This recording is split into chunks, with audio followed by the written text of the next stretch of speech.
Mesdames et messieurs, bonsoir. Vous êtes les bienvenus dans ce journal dont voici le sommaire. Le président Alpha Condé vient de boucler sa visite officielle au pays du soleil levant. Le chef de l'État a été reçu ce mercredi par l'empereur Akihito. Troisième et dernier jour de l'examen de fin d'études du cycle élémentaire session 2017. Dans la région de Kankan, les autorités se sont mobilisées pour faire appliquer le slogan « Tolérance zéro vers l'excellence ». Religion, nous sommes le 26e jour du mois saint de Ramadan et cette nuit marque l'Ayatul Qadr ou la nuit du destin. À travers des prières et invocations, les fidèles musulmans cherchent la piété et la miséricorde d'Allah. Bonsoir à tous. Le président de la République était ce matin au palais impérial de Tokyo. Professeur Alpha Condé a eu un tête-à-tête avec l'empereur Akihito. Les deux personnalités ont discuté sur plusieurs sujets d'intérêt commun, notamment dans les domaines de la santé, de l'énergie et de l'élevage. Compte rendu Sanasi Keita. L'ambiance est de taille avec cet accueil chaleureux que l'empereur du Japon a réservé au président de la République de Guinée, président en exercice de l'Union africaine. Akihito reçoit ainsi professeur Alpha Condé pour échanger avec lui sur non seulement le renforcement des relations d'amitié et de coopération entre le Japon et la Guinée, mais également le Japon et l'Afrique. L'empereur a mis cette visite officielle du chef de l'État guinéen à Tokyo à profit pour réaffirmer sans détour son souhait de maintenir non seulement les relations d'amitié et de coopération qui existent depuis des lustres entre la Guinée et le Japon, mais également les diversifier. Akihito a en tout cas rassuré au professeur Alpha Condé de son engagement et de celui du Premier ministre Shinzo Abe à travailler main dans la main afin que les relations entre Conakry et Tokyo connaissent une dimension importante au profit des peuples guinéens et nippons. À son tour, le président de la République de Guinée a remercié l'empereur pour l'appui inestimable du Japon à la Guinée pendant la période de la maladie à virus Ebola. Professeur Alpha Condé a dans la même dynamique dit toute sa satisfaction et celle du peuple de Guinée à Akihito par rapport justement à la réalisation du pont de Kaka dans la préfecture de Koya que le gouvernement nippon vient même de mettre à la disposition de la Guinée. C'est dans cet élan de volonté affiché des deux côtés que le président Alpha Condé a quitté le palais impérial de Tokyo. Toujours dans l'agenda du chef de l'État à Tokyo, rencontre avec plusieurs chefs d'entreprise nippons. Professeur Alpha Condé a échangé sur les possibilités d'investissement en Guinée dans les secteurs de l'eau, de l'énergie et de l'agriculture. Retrouvons Sanasi Keita. Les entreprises japonaises s'intéressent à la Guinée. Responsables évoluant dans les domaines de bâtiments et travaux publics, des nouvelles technologies de l'information et de la communication, de l'agriculture, de l'énergie ou encore de l'eau ont été reçus tour à tour par le président de la République. Tous ont manifesté au professeur Alpha Condé leur désir de venir s'implanter en Guinée dans le souci de répondre aux besoins du gouvernement en matière de développement. Le président de la JICA, Agence nationale de coopération internationale, va dans cette dynamique de coopération avec la Guinée, surtout dans le secteur de l'eau. Et depuis cette année, votre président assume également la présidence de l'Union africaine. Alors, il s'occupe non seulement de la Guinée, mais de l'ensemble de l'Afrique. Donc, le président de la République sera plus occupé qu'avant, mais le président de la JICA a quand même présenté son hommage pour donc, cette présidence de l'Union africaine aussi. Et d'autres sujets que nous avons traités comptent donc l'alimentation en eau, problème d'alimentation en eau aussi bien en milieu urbain qu'en milieu rural, le problème de la santé, le problème de l'agriculture et de la pisciculture, la pêche sur l'eau de surface. Le coordinateur de la SEG, Société d'exploitation des eaux de Guinée, est tout simplement ravi de cette coopération avec la JICA. C'était aussi l'occasion pour le chef de l'État vraiment d'exprimer toutes ses attentes par rapport au financement des projets majeurs qui ont été soumis au financement du Japon. C'est entre autres le renforcement de la desserte en eau de la ville de Conakry. C'est aussi l'alimentation en eau potable des 3 villes restantes que sont Bela, Fria et Koubi PIA. Vous savez que sur les 8 villes, le chef de l'État a mobilisé déjà les ressources financières pour les 5. Bientôt, les travaux là vont commencer. Donc, les 3 autres villes-là, des requêtes ont été formulées et je pense que nous espérons très bien dans les prochains jours qu'une importante mission de la GK viendra à Conakry pour se pencher sur tous ces projets. Aussi, il a plaidé aussi pour le renforcement du système d'alimentation en eau potable des villes de Boké, de Bofa et de Mandiana. La JICA, agence japonaise de coopération internationale, ouvrira les jours à venir son bureau à Conakry. Objectif, soutenir le gouvernement guinéen dans la réalisation de ses projets de développement.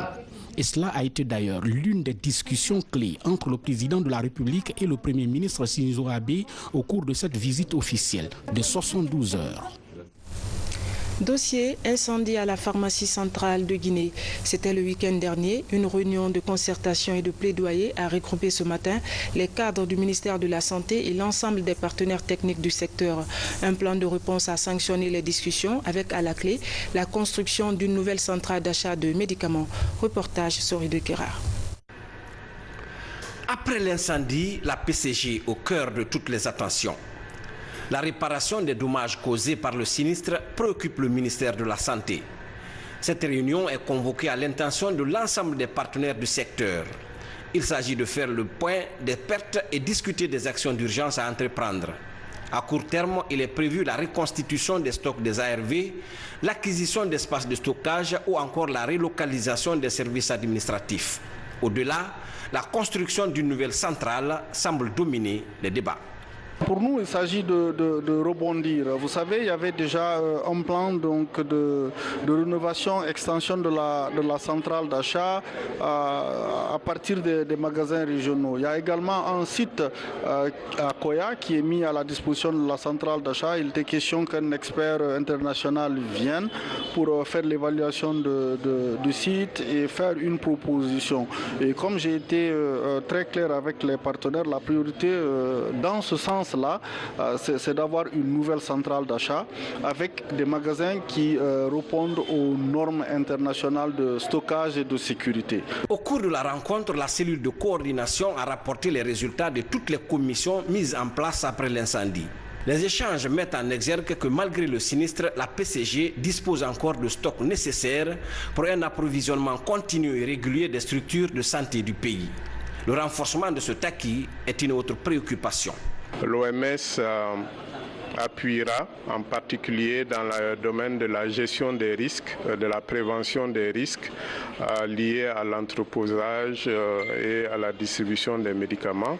Mais cela se fera en lien avec tous les partenaires pour que, avec la mobilisation des ressources qui suivra, une structure centrale et des structures décentralisées pour la distribution et l'entreposage des médicaments puissent être mises en place. En attendant la mise en œuvre de toutes les actions identifiées lors de cette réunion de stratégie, la PCG et ses partenaires sont à pied d'œuvre pour une gestion efficace et pérenne de cette épreuve. Une première dans l'histoire de la centrale depuis sa construction en 1960. Économie, la modernisation de l'administration fiscale. Le sujet était au menu d'une formation ce matin. La session est organisée par la Direction nationale des impôts à l'intention de ses cadres. L'objectif est d'initier les bénéficiaires à la maîtrise des risques dans le contrôle interne. Le point avec Falilou Diallo, Alia Kamara. L'administration fiscale guinéenne a besoin d'outils innovants pour améliorer ses performances. Les objectifs chiffrés que les impôts s'y sont fixés cette année en termes de mobilisation des recettes exigent une plus grande implication des agents dans le contrôle interne. En ouvrant les travaux de ce séminaire à l'intention d'une 50aine d'agents des impôts et de journalistes, le ministère du Budget mesure les enjeux de la qualification des méthodes de travail. Ce séminaire s'inscrit en droite ligne des réformes que nous avons entreprises depuis 2011 et dont l'objectif est, comme je le disais, la qualification du matériel de travail. Et qui dit qualification des moyens de travail doit aussi veiller sur la qualification des ressources humaines qui doivent utiliser ces moyens de travail. On va mettre tout simplement de l'ordre et de la méthode à travers des procédures plus efficaces basées sur les risques. C'est-à-dire qu'on considère qu'aujourd'hui on ne prend pas suffisamment les risques en interne, pas seulement risques en externe. interne, c'est-à-dire voir en interne si nos méthodes ne sont pas elles-mêmes porteurs de risques et nuisent à l'efficacité de nos recettes fiscales indispensables au fonctionnement du pays. L'organisation de cette rencontre est une des recommandations des États généraux des impôts organisés fin 2016 à Friard. Plusieurs autres points avaient été retenus pour améliorer le fonctionnement de l'administration fiscale. Une administration comme les impôts qui constitue l'épicentre de mobilisation accrue de recettes, nous devrions savoir quel doit être notre rôle dans ce système économique et quel rôle chaque agent doit jouer pour permettre aux contribuables de nous faire confiance, mais aussi d'établir un partenariat fécond entre nous. C'est pourquoi on a sollicité l'apport et la contribution de l'Union européenne pour venir nous assister en termes de formation au préalable, mais aussi identification des besoins, des problèmes de poste et le fonctionnement des tâches et mettre en place un modèle de procédure qui va être la boussole et qui va être vraiment l'élément qui permettra à chaque agent et au directeur de s'orienter dans les prises de décision. À l'issue de la formation, les cadres ici présents devraient être suffisamment outillés pour mener une meilleure gestion des dossiers après une évaluation rapide des risques. Un événement se prépare à Conakry, c'est le Congrès international de la femme. Il se tiendra en octobre prochain. En prélude de cette rencontre, de nombreuses ONG féminines se concertent déjà sur les sujets à débattre. Des sujets liés notamment au financement de leurs projets et à l'émancipation de la Guinéenne. Reportage Alphaïsia Gaba. La Guinée se prépare à abriter le Congrès international de la femme. Cette rencontre est prévue pour octobre prochain.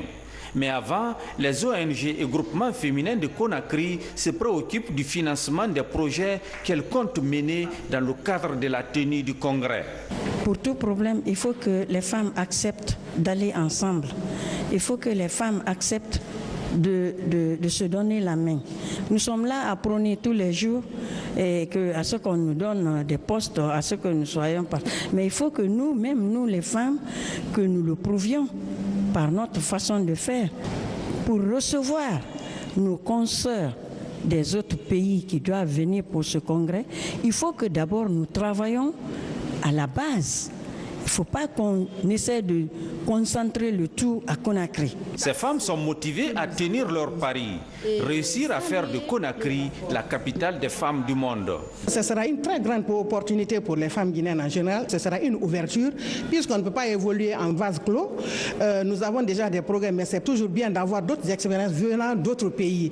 Et puisque ces femmes-là, il faut qu'on le concède, sont quelque peu en avance sur nous sur certains aspects, ce sera une très bonne opportunité pour nous pour échanger avec ces femmes-là, pour que nous surpassons dans tout ce que nous sommes en train de faire pour le bien-être de notre pays. À travers un forum, ces femmes issues de différentes corporations travaillent en synergie pour redynamiser le leadership féminin.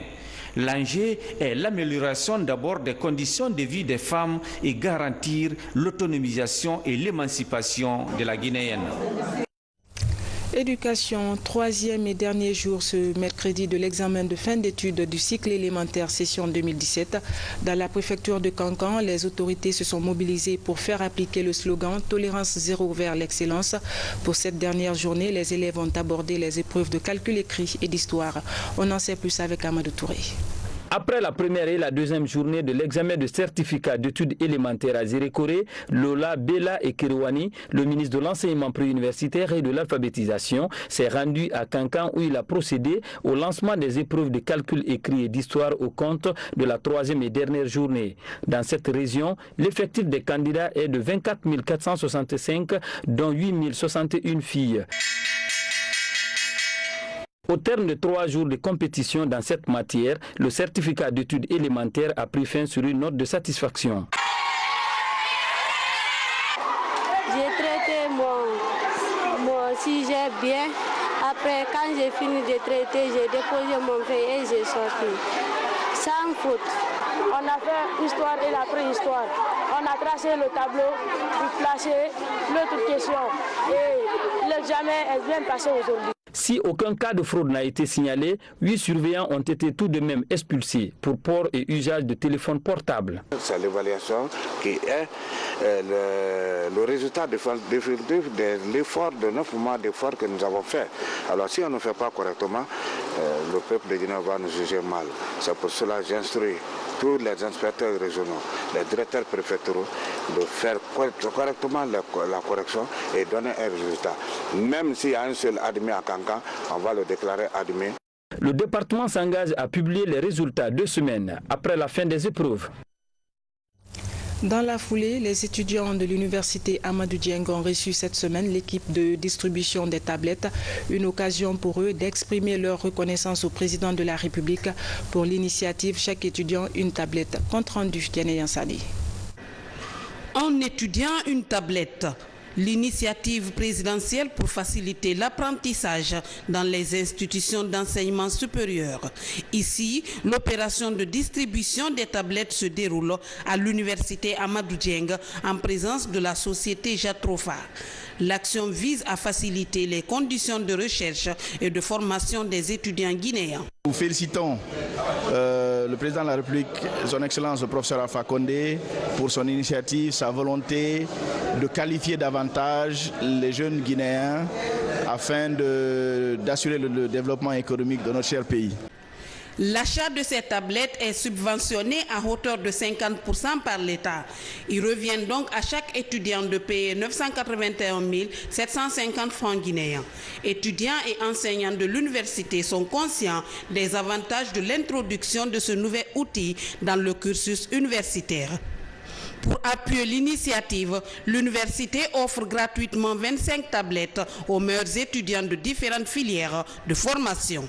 Cette tablette me permettra ici d'évoluer dans mes recherches, de faire plus de recherches, d'améliorer mes cours, parce qu'avec le système LMD, l'étudiant ne doit pas seulement se limiter aux cours donnés par le professeur en classe, mais à faire ses propres recherches pour pouvoir améliorer sa capacité personnelle.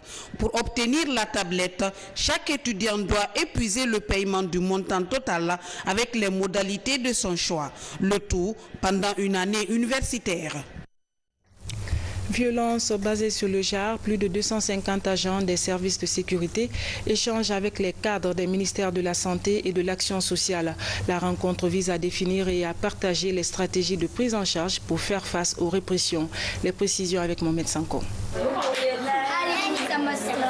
Les mutilations génitales féminines et les autres formes de violence basées sur le genre préoccupent en cette période des grandes vacances. Les risques sont réels sur la santé de la fille. Les cadres des ministères de l'Action sociale, de la sécurité et de la santé restent mobilisés contre ces fléaux. L'objectif de cette session de formation est de renforcer les compétences des agents des unités de police et de la gendarmerie en matière de prévention et la prise en charge des victimes des violences basées sur le genre, y compris les mutilations génitales féminines des préfectures de Télimélé et de Kindia. 260 agents de police et de gendarmerie venus des régions de Conakry, Mamou et Kindia seront outillés dans le domaine de la prévention du fléau et la répression des auteurs qui violent les textes et conventions adoptés et ratifiés par la Guinée. Nous avons commencé la mise en place des cellules de prise en charge des violences basées sur le genre au niveau des commissariats de police et au niveau des gendarmeries. Donc au jour d'aujourd'hui, nous en avons environ 16 dans 11 préfectures plus les 5 communes de Conakry.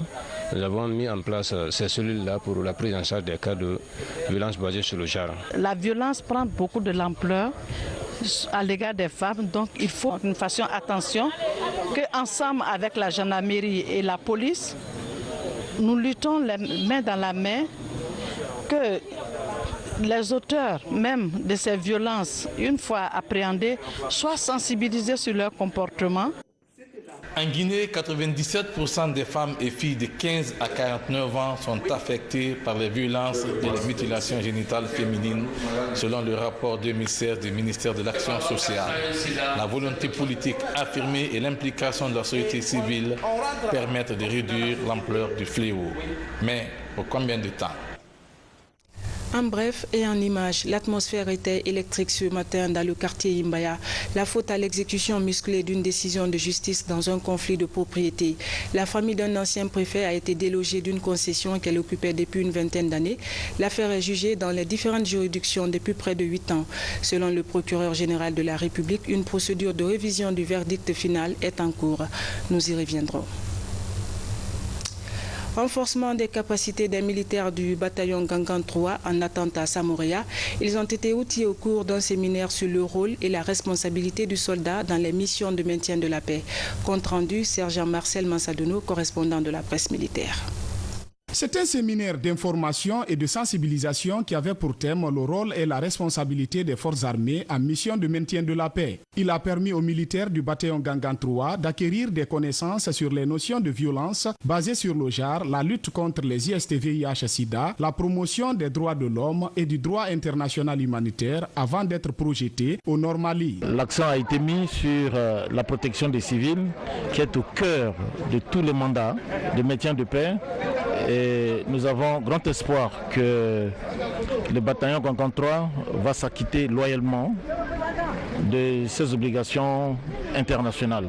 Au cours de cette formation, les participants se sont familiarisés au concept clé des Nations Unies en vue d'un strict respect des règles d'engagement. Je suis convaincu qu'au cours de votre prochain déploiement au Mali, vous ne ménagerez aucun effort afin de vous distinguer par le respect scrupuleux des principes du droit international humanitaire ainsi que des droits de l'homme. Le jour d'aujourd'hui, vu tout ce qui passe au Mali, les événements qu'on a vécus les derniers jours, le bataillon a plus que jamais engagé et déterminé pour accomplir bien sa mission. Avec le soutien du Haut Commissariat aux droits de l'homme et du Comité international de la Croix-Rouge, le gouvernement guinéen s'investit pleinement dans la promotion et la protection des droits de l'homme dans le pays. Religion, nous sommes le 26e jour du mois saint de Ramadan et cette nuit marque la nuit de Laylatul Qadr ou la nuit du destin. À travers des prières et invocations, les fidèles cherchent la piété et la miséricorde d'Allah. La nuit du destin est l'équivalent de 1000 mois d'adoration. Le sens de cette nuit avec Fatimatou Diallo. Laylatul Qadr. Une nuit de haute spiritualité pour le musulman pratiquant. Al-Qadr signifie en arabe nuit honorable ou nuit de la destinée. Plusieurs érudits islamiques situent ce moment clé du Ramadan entre la nuit du 26 au 27 du mois saint de Ramadan. Une opportunité unique dans l'année de recherche de la piété dans le dévouement total. La nuit du destin est aussi celle de la révélation du Coran. La nuit du destin, c'est la nuit la plus importante pendant ces mois saints de Ramadan. C'est la nuit recherchée. Et le prophète paix sur lui en a parlé. Allah subhanahu wa ta'ala dans le Saint-Coran aussi l'a évoqué. Il y a même une sourate dans le Coran qui porte le nom de Laylatul Qadr, c'est Suratul Qadr. Inna anzalnahu fi Laylatul Qadr wa ma adraka ma Laylatul Qadr. Laylatul Qadr khayrun min alf shahr. Donc en fait c'est une nuit bénie, une nuit en fait qui est préférée, qui est vraiment très importante dans, si vous voulez, le registre en fait, de l'islam. Quand vous parlez de l'islam, quand vous parlez du mois de Ramadan, c'est la nuit de la prédestination, la nuit de la révélation du Saint-Coran. Allah subhanahu wa ta'ala a révélé le Saint-Coran en fait, pendant cette nuit-là, certainement après, de façon graduelle, c'est le prophète Mohammed sur lui. Et le fait d'adorer Allah subhanahu wa ta'ala pendant cette nuit, quand on parvient à atteindre la nuit, c'est comme si on l'a adoré pendant 1000 mois. Ces fidèles passent cette nuit à chercher le pardon de leur Créateur. Ils effectuent des prières, des invocations, implorations et d'autres des zikrs. Aïcha, qui était parmi les célèbres et les savants de l'islam, elle a dit, quand le prophète a déclaré, il a dit le prophète, quand je trouve le jour là, la nuit là, qu'est-ce que je dois faire? Le prophète dit, vous allez dire seulement, Allahumma innaka afouun karim, tuhibbul afwa, fa'fu anni. C'est bon. Dit Dieu, vous êtes le pardon et vous êtes généreux. Vous donnez à qui vous voulez, pardonnez-moi. C'est le mot là. Quand Dieu nous pardonne, on a la paix. Certains savants musulmans s'accordent que dans la nuit du destin, Allah le Très-Haut est proche et plus accessible à l'appel de ses serviteurs. C'est pourquoi, plus qu'à l'habitude, les mosquées et autres grands foyers islamiques resteront animés jusqu'au petit matin. Une preuve de foi et de soumission du croyant ou de la croyante. Justement, à l'occasion de la célébration de la nuit de Laylatul Qadr, le secrétaire général aux affaires religieuses a fait une déclaration que je vous invite à suivre. Chers frères et sœurs en islam, assalamu alaikum wa rahmatullahi ta'ala wa barakatuh. nous voici arrivés à la 27e nuit du mois béni de Ramadan.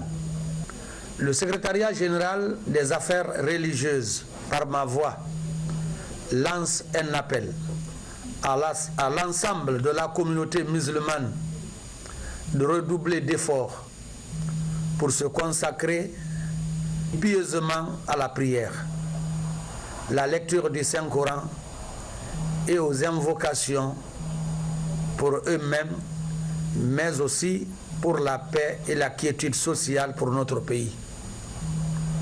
Chers fidèles, à partir du 27e jour, vous pouvez donner déjà votre zakat al-fitr, aumône de la rupture, jusqu'à la sortie pour la célébration de la grande prière de la fête.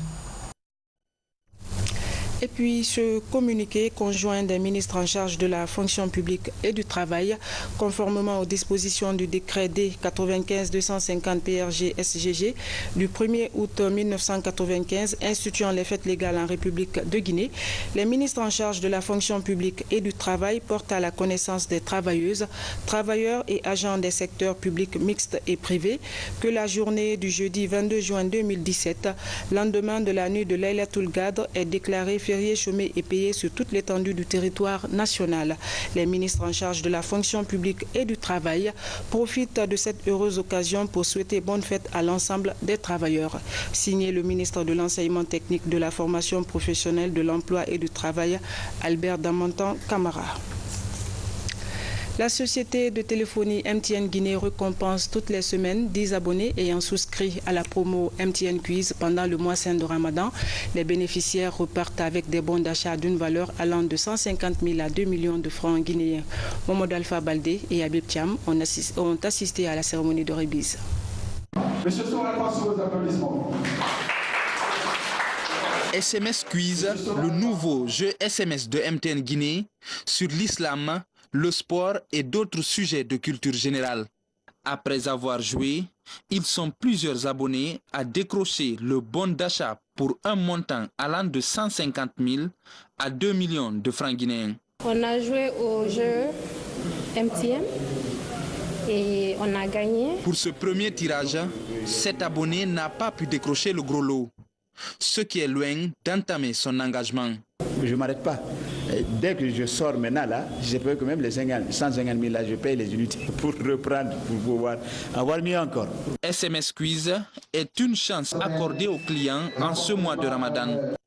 Chaque semaine, 10 abonnés sont récompensés, soit 20 abonnés ce matin, après un cumul de 2 semaines. Ils sont repartis avec des bons d'achat allant de 150 000 à 2 millions. Ils ont juste fait MTN au 8200, ils ont participé au jeu, ils ont engrangé le maximum de points et ils ont fait partie des gens qu'on a tirés au sort pour les 2 premières semaines. Après le mois de Ramadan, SMS Quiz passera d'une semaine à 1 mois jusqu'en décembre prochain. Voilà, mesdames et messieurs, c'est la fin de ce journal. Merci à vous de nous avoir reçus chez vous. Excellente soirée en compagnie de nos programmes qui se poursuivent aussi sur notre site internet www.rtgcoloma.info. Bonsoir et à demain.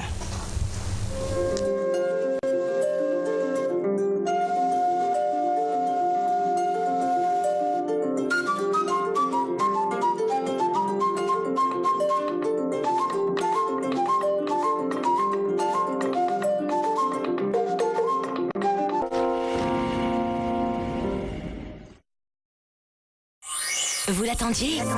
Elle est arrivée. Saint-Série, la tablette didactique guinéenne. Pour une tablette achetée